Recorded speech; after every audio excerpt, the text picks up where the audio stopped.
લક્ષ્ય ન્યૂઝ, એક નજર, એક લક્ષ્ય। તારીખ 19 ઓગસ્ટના રોજ ખોખરા પોલીસ સ્ટેશન વિસ્તારમાં આવેલ 7th ડે સ્કૂલમાં જે બનાવ બનેલો, સ્કૂલ છૂટ્યા પછીના સમયમાં, એ સમયમાં જે ગંભીર ઇજા થવાના કારણે એક ઓછી ઉંમર એટલે કે સગીર વયના 10મા ધોરણમાં ભણતા વિદ્યાર્થીનું મૃત્યુ થયેલું છે। આ ગુનાની શરૂઆતની તપાસ ખોખરા પોલીસ સ્ટેશન દ્વારા હાથ ધરવામાં આવેલી હતી અને ત્યારબાદ ગુનાની ગંભીરતાને ધ્યાને રાખી પોલીસ કમિશનર શ્રી અમદાવાદ શહેર દ્વારા આ તપાસ સંયુક્ત પોલીસ કમિશનર શ્રી તથા નાયબ પોલીસ કમિશનર શ્રી ક્રાઇમ બ્રાન્ચના સીધા માર્ગદર્શન હેઠળ તપાસ યોગ્ય રીતે થાય એ માટે ક્રાઇમ બ્રાન્ચને સોંપવામાં આવેલી છે। આ જે તપાસ સંભાળ્યા બાદ આ તપાસમાં જે પ્રકારની જે બનાવ છે, જે બનાવની ગંભીરતાને લઈને અલગ અલગ પ્રકારની જે કાળજી રાખવાની હોય છે, એમાં ખાસ કરીને ઇલેક્ટ્રોનિક્સ પુરાવાઓ જે છે, જે બનાવ બન્યો એ સમય પહેલાંની જે ઘટનાઓ છે, બનાવ બન્યા બાદ પછીની ઘટનાઓ છે અને કોણ કોણ આમાં સંડોવાયેલું છે, બનાવનો મૂળ ઉદ્દેશ્ય શું હતો, આ તમામ પ્રકારના પાસાઓની ઝીણવટભરી તપાસ હાથ ચાલી રહેલી છે। તપાસના પ્રાથમિક તબક્કામાં જાણવા મળેલું છે કે મૃતક વિદ્યાર્થી જે સગીર વયનો હતો એ બનાવ બન્યા બાદ શાળાના એડમિનિસ્ટ્રેશન દ્વારા અને એમાં ખાસ કરીને મુખ્યત્વે પ્રિન્સિપલ દ્વારા કોઈપણ સરકારી એકમ કે પોલીસને જાણ કરવામાં જે વિલંબ કરેલો છે એ અનુસંધાને મૃતકના પિતાની જે અરજી પોલીસને કરવામાં આવેલી હતી એની પ્રાથમિક તપાસના બાદ આજરોજ સ્કૂલના એડમિનિસ્ટ્રેશન વિરુદ્ધ અને પ્રિન્સિપાલ વિરુદ્ધ એક ગુનો નોંધવામાં આવેલો છે। આ ગુનાની પણ હાલ તપાસ ચાલી રહેલી છે અને આ ગુનાના કામે કાયદાના સંઘર્ષમાં આવેલ જે આરોપી જે છે એ આરોપીને આજરોજ જ્યુવેનાઇલ જસ્ટિસ બોર્ડ સમક્ષ રજૂ કરવામાં આવેલો છે અને હાલ એને બાળ સુધારણા ગૃહ જેને આપણે રિમાન્ડ હોમ કહીએ છીએ ત્યાં મોકલી આપવામાં આવેલો છે।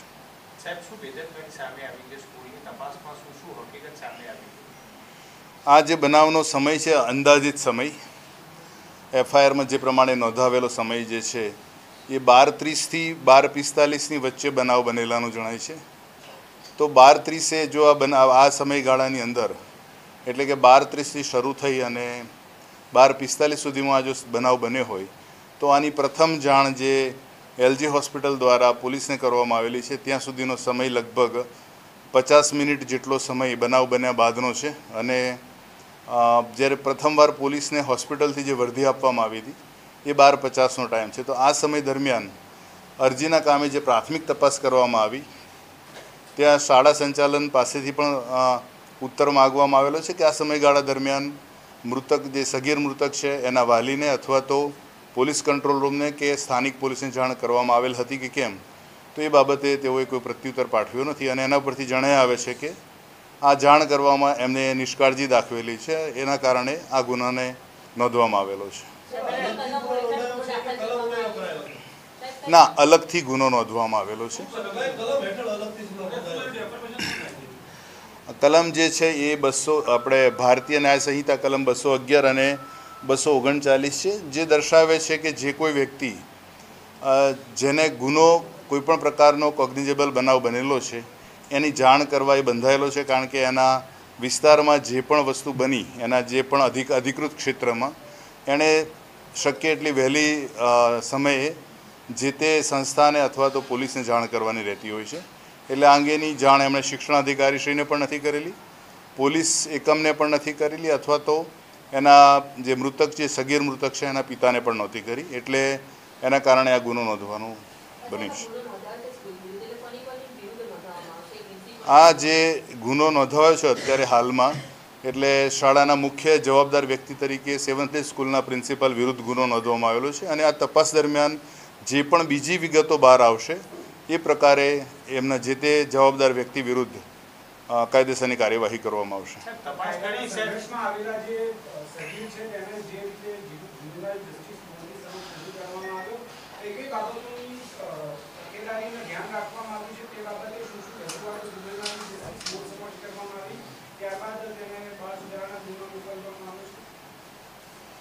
કાયદાના સંઘર્ષમાં આવનાર જે નિયમ અનુસાર કોઈપણ વ્યક્તિ હોય કે જે 18 વર્ષથી નીચેની ઉંમરના હોય છે એ એમને જ્યારે એના વાલીની હાજરીમાં અથવા તો જે એના નીતિ નિયમો છે જુવેલાઇન જસ્ટિસના એના એક એસઓપી જે છે એ પ્રકારે જ એની પૂછપરછ થતી હોય છે અને એ પ્રકારે જ એને પોલીસ જ્યુવેનાઇલ જસ્ટિસ બોર્ડ સમક્ષ રજૂ કરતી હોય છે અને જે કાયદાના સંઘર્ષમાં આવતા કિશોર બાબતે જે આરોપી હોય છે એને સાથે રહીને કેવી રીતે તપાસ કરવી એની પણ એક ચોક્કસ એસઓપી છે અને એસઓપી મુજબ જ કાર્યવાહી હાથ ધરવામાં આવેલી છે।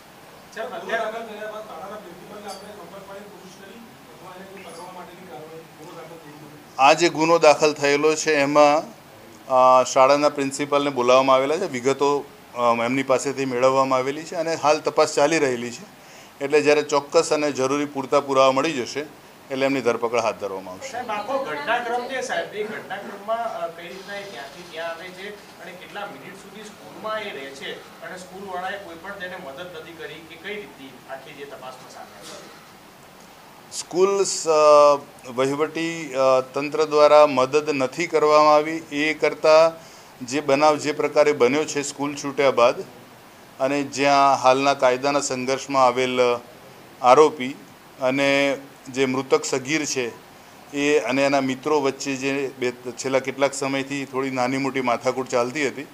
અને બનાવ બન્યા બાદ જ્યારે મૃતકને જે પ્રકારે ઈજા થઈ છે એ પરત સ્કૂલમાં આવે છે। સ્કૂલના પાસે 3 મુખ્ય ગેટ છે, એક રોડની સામે અને એક રોડથી થોડોક 45 ડિગ્રી એંગલમાં એક બીજો દરવાજો છે અને પછી ત્રીજા દરવાજા પાસે અંદર આવી અને જે સિમેન્ટની પાળી બનાવેલી છે ત્યાં બેસે છે અને ઘણીવાર બેસી રહ્યા પછી ત્યાંના ચોકીદાર એને પૂછે છે શું થયું છે ને ત્યારબાદ ચોકીદારને જે ખબર પડે છે એ પ્રકારે આગળ એ ઉપર જાણ કરે છે અને ત્યારબાદ એને એલજી હોસ્પિટલમાં લઈ જવામાં। તો આ જે સમયગાળો જે છે એ સમયગાળામાં જે વિલંબ થયો છે એ વધારે પડતો નુકસાનકારક સાબિત થયો છે। એને આપણે ત્યાં જે ચોકીદાર જે છે જાણ કર્યા બાદ તરત જ એને ત્યાંથી હોસ્પિટલ લઈ જવામાં આવેલો। સ્કૂલના કોઈ સંચાલકો આવ્યા હતા ખરી એમની જોડે કે કોઈ શિક્ષક હોય કે એડમિન વિભાગના હોય કે માત્ર સિક્યુરિટી ગાર્ડ અને જેના મૃતકના પરિવારજનો? ના, એટલે બધો ભેગા થયા હતા છેલ્લે અને મૃતકના પરિવારમાં એના મધર વહેલા આવ્યા હતા, એના ફાધરને પાછળથી ખબર પડી હતી એટલે શરૂઆતમાં ક્લેરિકલ સ્ટાફ અને બીજા લોકો મારફતે એને ત્યાં લઈ ગયા હતા। એમનું નામ છે જી એમેન્યુઅલ।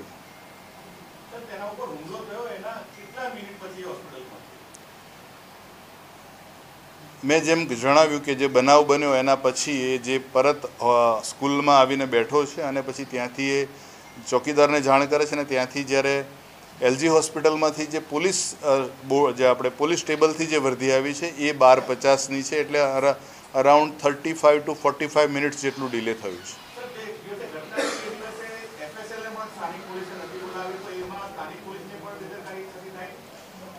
જે દિવસે બનાવ બન્યો ત્યારબાદ જે ઇન્વેસ્ટિગેશન હાથ ધરવામાં આવ્યું એમાં એ તાત્કાલિક જે પોલીસ તપાસ શરૂ થઈ હતી એમાં કોઈ વિલંબ થયો નથી, કારણ કે જે તે વખતે બનાવ જે પ્રકારનો હતો કે શરૂઆતમાં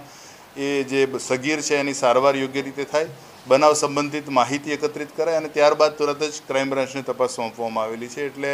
સ્થાનિક પોલીસ દ્વારા કોઈ એમાં ચૂક રાખવામાં આવી છે એવું અત્યારે પ્રથમદર્શની રીતે કંઈ જણાતું નથી। મુખ્ય ગુનો હત્યાનો છે, હત્યાની તપાસની અંદર અત્યાર સુધીમાં શું સામે આવ્યું છે, હત્યા કરવા પાછળનું કારણ શું છે, કઈ વસ્તુથી હત્યા થઈ છે, જે વસ્તુથી હત્યા થઈ છે કેવા પ્રકારનું છે, એ કબજે કરાયું છે કે નથી કરાયું અને કુલ જે હત્યાનો ગુનો છે એને લઈને કેટલા લોકોના અત્યાર સુધીમાં નિવેદન નોંધાયા છે? આ જે તપાસ ક્રાઇમ બ્રાન્ચે સંભાળી ત્યારબાદ જે સગીરનો જે મૃતક સગીરના સાથે ભણતા વિદ્યાર્થીઓ એના પેરેન્ટ્સની પૂછપરછ કરવામાં આવી રહેલી છે। એ ઉપરાંત સ્કૂલ જે સ્ટાફ છે એની પણ પૂછપરછ હાથ ધરવામાં આવેલ છે। મૃતક દ્વારા કાયદાના સંઘર્ષમાં આવેલ જે કિશોર જે છે જે અત્યારે હાલ આ કેસમાં આરોપી છે એની પાસેથી એ જે મારક હથિયાર છે એ પણ કબજે કરવામાં આવેલું છે। સાયન્ટિફિક રીતે જે પણ પુરાવા મળી શકે છે તમામ પ્રકારના પુરાવા, ઇવન સ્કૂલના જેટલા અવેલેબલ તમામ પ્રકારના સીસીટીવી ફૂટેજ જે છે છેલ્લા 1 મહિનાના, એટલે જે પણ ડીવીઆરની કેપેસિટી છે એના સ્ટોરેજ કરવાની એ તમામ પ્રકારની ડિજિટલ એના પુરાવા પણ મેળવવામાં આવેલા છે। આ જે બનાવ છે એને કોઈપણ કક્ષાએ તપાસને જે કહેવાય સાયન્ટિફિક તપાસમાં કોઈ ચૂક ન રહી જાય એની પૂરેપૂરી કાળજી રાખવામાં આવી રહેલી છે। કે જે બાળક જે છે એને સ્કૂલની અંદર મારવામાં આવ્યું આક્ષેપો થયા હતા કે સ્કૂલ તરફથી ધોઈ નાખવામાં આવેલું હતું ઘટના સ્થળ, તો આ બધી વાતોમાં કેટલું તથ્ય છે કે નથી? આ જે બનાવ બન્યો છે એ તે સ્કૂલની સામે રોડ ક્રોસ કર્યા પછી ડાબી બાજુ એક મેલડી માતાનું મંદિર આવેલું છે અને એ મેલડી માતાના મંદિરના આગળના ભાગે આ બનાવ બનેલો છે. આ જે બંને છોકરાઓ વચ્ચે જે પણ માથાકૂટ થઈ એ બીજા લોકોએ પણ ત્યાં જોયેલું છે અને સ્કૂલના જે રોડ છે સ્કૂલની આગળના ભાગે, દરવાજાની આગળના ભાગે ડિવાઈડર સાથેનો, તો બંને બાજુએ પિકઅપ રિક્ષા અને પિકઅપ આપણે જે બાળકોને સ્કૂલે લાવવા લઈ જવા માટેના જે વાહનો છે એ પણ ઊભેલા છે. એટલે સમગ્ર જે બનાવ બન્યો છે, જે પ્રકારે જે એને ઈજા પહોંચાડી, ગંભીર ઈજા, એ સ્કૂલના કેમ્પસની બહાર પહોંચાડેલી છે. બાકીના જે પણ આક્ષેપ જે છે અથવા તો જે પણ રજૂઆતો જે છે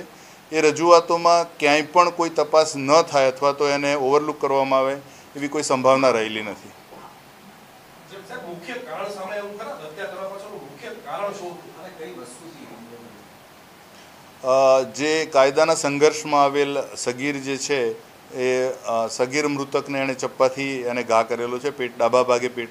ડાબી બાજુ પેટના ભાગે, અને એના કારણે ઇન્ટરનલ બ્લીડિંગના કારણે આ મૃત્યુ થયેલું છે. મુખ્ય કારણ છે હત્યા કરવા પાછળનું કારણ શું? અત્યારે હાલ જેટલી પણ પૂછપરછ થઈ છે અથવા તો જે પણ બાકીની જે માહિતી અત્યારે અમે એકત્રિત કરી રહેલા છીએ, એટલે અફવાઓ અથવા તો જેને હિયરસે કહેવાય અથવા તો એકબીજાને કહેલી વાતો નહીં, પણ ચોક્કસ અને પૂરતા પુરાવા સાથે સચોટ પુરાવાઓ એકત્રિત કરી કારણો અને તમામ પ્રકારની વિધિવત તપાસ હાલ ચાલી રહેલી છે.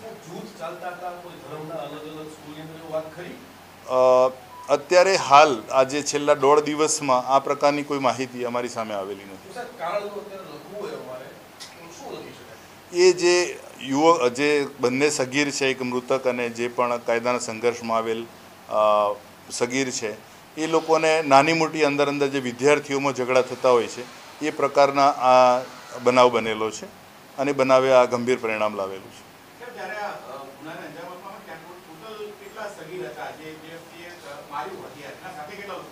એ માત્ર ત્યાં જ્યારે બનાવ બન્યો ત્યારે એ જે કાયદાના સંઘર્ષમાં આવેલ જે કિશોર છે એક જ હતો.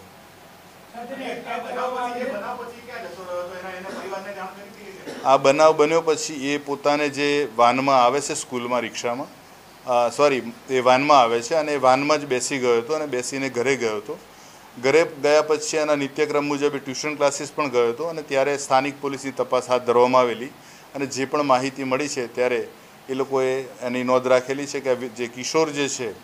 એ આ ક્લાસીસમાં ભણે છે અને પછી એની પ્રાથમિક પૂછપરછ ત્યાં જ કર્યા બાદ આગળની જે તપાસ અમને સોંપવામાં આવી ત્યાર પછીની કાર્યવાહી આગળ ધરે. કાયદાના સંઘર્ષમાં આવેલા કિશોરની જે પૂછપરછ કરવાની અને તપાસની જે SOP છે એને ચોક્કસપણે અનુસરવી પડે અને એ પ્રમાણે જ આ તપાસ હાથ ધરાઈ રહેલી છે. અને બીજી મેં જેમ અગાઉ વારંવાર કહ્યું છે એમ કે આ તપાસની અંદર કોઈપણ એંગલથી, કોઈપણ ખૂણેથી કોઈ કચાશ ન રહી જાય. ઇવન નાનામાં નાની વિગત પણ ગંભીરતાથી ધ્યાને લેવામાં આવે છે.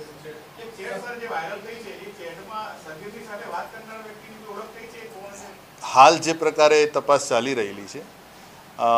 જે કાયદાના સંઘર્ષમાં આવેલ કિશોર છે એ રિમાન્ડ હોમમાં મોકલી આપવામાં આવેલ છે. બાકીની જે માહિતી અત્યારે અમારી પાસે ઉપલબ્ધ છે અને તપાસ જે પ્રકારે નાજુક તબક્કે છે, અત્યારે અમુક વિગતો તપાસના હિતમાં જાહેર કરવી જરૂરી નથી.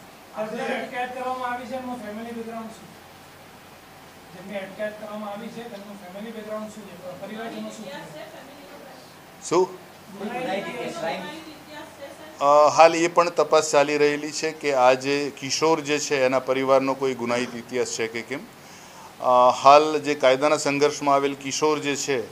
એના જે પિતા જે છે એ એક વ્યવસાયિક છે, વેપારી છે નાના, અને એમનું અત્યારે બીજી ડિટેલ્સ પણ મેળવવામાં આવી રહેલી છે.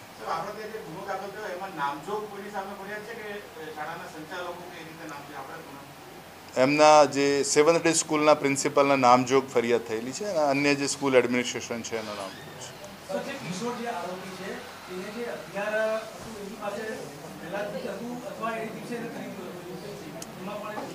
એની પાસે જ હતું અગાઉથી.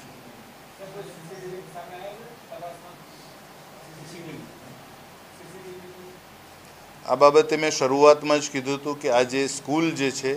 એ સ્કૂલના તમામ CCTV, સ્કૂલની બનાવ સ્થળે જે બનાવ બન્યો છે ત્યાં પણ જે ઉપલબ્ધ સીસીટીવી છે, જ્યાં પણ સીસીટીવી લાગેલા છે,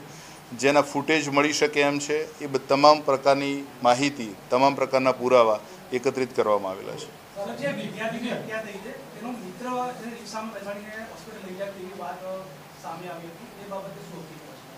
અત્યારે જે પ્રકારે મેં કીધું એ જ વસ્તુ ફરીથી રિપીટ કરું છું કે જ્યારે ચોકીદારને જાણ કરવામાં આવી ત્યારે વાઇસ પ્રિન્સિપાલને પણ જાણ થઈ હતી ને ત્યારબાદ જ એને LG હોસ્પિટલ